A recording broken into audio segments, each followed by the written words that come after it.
Okay guys, welcome back to my YouTube channel. It's been a while. I know I was going to talk about the shed in progress.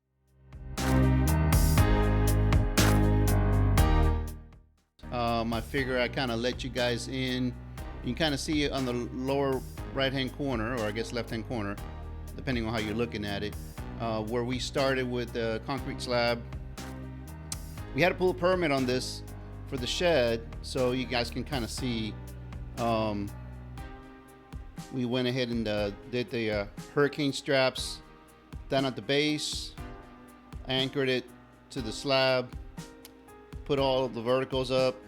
Kind of the way I did it, obviously not having the experience for framing.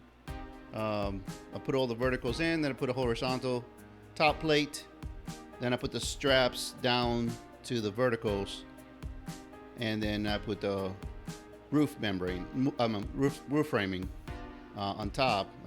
The exterior walls are 2x4s, and then the roof is 2x8s. I talked to a structural engineer friend of mine, and he kind of walked me through this. It's a 1/2-inch plywood, and I not only nailed it 6 inches on center everywhere, I used liquid nails to secure the plywood to the 2x4s. So very low slope roof. I'm going to be using corrugated metal for the roof. Just haven't gotten to it, so when you start seeing the video. But we went ahead and used a Tyvek type product around the exterior and then taped all the joints. We did the overlap. I think the manufacturer recommends 4-inch minimum. We went to 6. Taped all the joints, taped all the corners. Then I started doing the trim. On the exterior, we used a new product. It's like a composite wood system that's got a 50-year life. I can get some data on that on the links below for everybody to take a look at it. And then as we went around and wrapped it up, my wife looked at it and said, we need some windows, and I later cut out some windows. Not the best way to do it, but as you can see, we did a 2-foot on center framing all the way around. Should have kind of done a little more tighter, but after talking to a buddy of mine, and the shed requirements in the state of Florida are very minimal. You don't need to be 16 inches on center. You see a lot of people kind of doing that type of construction, so the requirements are a lot less stringent. He walked me through that process, and because it is a shed, you can do this lesser restriction on it. Did run some lights. We used an existing electrical outlet to run lights out there. We had adequate number of minimal, number of outlets. So we were able to meet the requirement for the 15 amp. I think we had they allow about 7 outlets and light fixtures per breaker.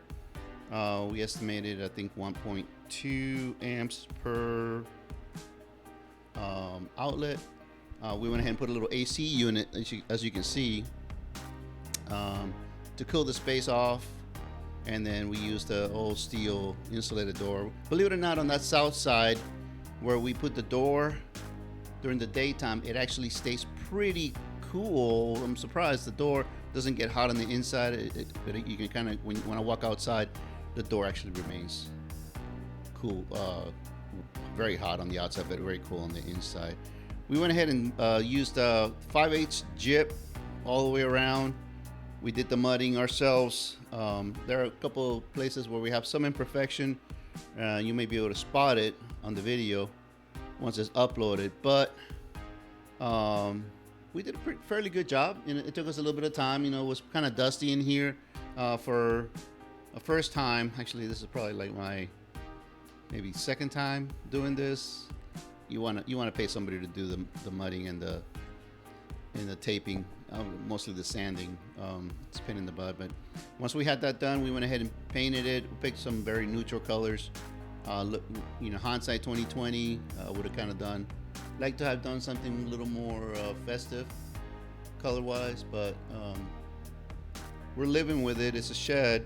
Just using it temporarily as a space to kind of do my stuff here in the office. I'm gonna go ahead and run this video, and for some of you guys, every if you got any questions, every jurisdiction has certain requirements when it comes to shed. So check your building codes. You know, here's the somewhat finished product. I used some hardy siding to finish the face because I didn't like the way it was looking with the wood, and I knew what was going to happen is once you painted it, it wasn't going to look that good after a few years. So the fiber cement board would keep most of the water off the wood and protect it, and that's really, you want to create a drip edge. So I think I maintained somewhere there about a 1'6",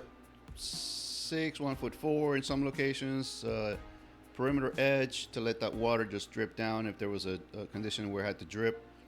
And I used a peel and stick product for the roof, so I wouldn't have to be nailing everything out there. Even though there was a lot of my perimeter flashing, I nailed that every 6 to 8 inches in the center, because I knew that with the wind forces here in Florida, when we get 150 mile an hour hurricanes, you know, I wanted this thing to kind of last quite a long time. The slab is about between 6 to 8 inches thick all the way around and all the way through. Yeah, it's a little overkill, but and then of course I think I did like either 9 to 10 inches on the perimeter. So it's a hefty slab for a small shed. Shed measures about 10 by 15. We should have done it 16, but so we had to rip quite a few sheets of plywood, and the spacing wasn't exactly 2 foot on center on things. As you can see, it's just on the corner of the property off the house. Pardon the mess in the backyard. We're tidying up some things, and we're gonna walk inside here. I think I have another video to show you guys, but we'll do the walkthrough on another episode.